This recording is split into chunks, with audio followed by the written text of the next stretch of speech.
A Ukrainian guitarist has said he was left disappointed after being told that he'd be playing Rockin' in the Free World with Neil Young before U.S. Secretary of State Antony Blinken came on stage.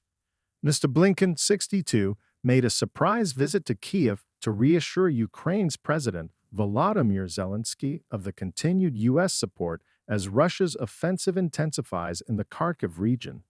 Just hours after declaring that Ukraine is not alone on the political stage on Tuesday, the Secretary of State picked up a guitar performed to a live audience.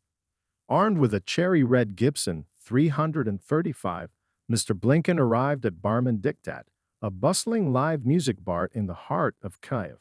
Along with a band called 19.99, he performed Rockin' in the Free World, a classic 1989 hit released just months prior to the fall of the Berlin Wall from Canadian-American musician Neil Young.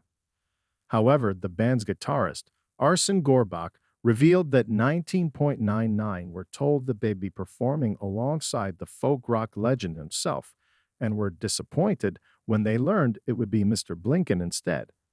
"We thought, and we were messaged, that it would be Neil Young," Mr. Gorbach said on BBC Radio 4's Today program on Wednesday morning.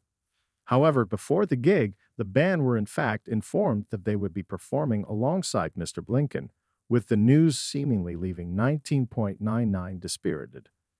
"We were disappointed," the band's guitarist admitted. After getting over the woes that they wouldn't be performing alongside Young, Mr. Gorbach said that he was impressed by the Secretary of State's vocal and guitar skills. "He was connecting with his eyes with our band leader, with me. We were playing like an ensemble," he said. "It was our first time performing on stage, but it felt like we were a band for 1 or 2 years," the guitarist added. The band's lead singer, Dmitry Temny, equally praised Mr. Blinken's performance. "He played well," Mr. Temny told readers. "The venue is now calling for President Joe Biden to perform," it wrote on Instagram. Before taking the stage, Mr. Blinken told the crowded bar that he recognized Ukraine's forces and citizens continued to suffer and pledged support from the U.S. and the rest of the world. "Your soldiers, your citizens, particularly in the Northeast, in Kharkiv, are suffering tremendously," he announced. In a neat seg of his musical performance, Mr. Blinken continued, "But they need to know. You need to know. The United States is with you. So much of the world is with you, and they're fighting not just for a free Ukraine, but for the free world. And the free world is with you too," he concluded. For more updates, subscribe our channel.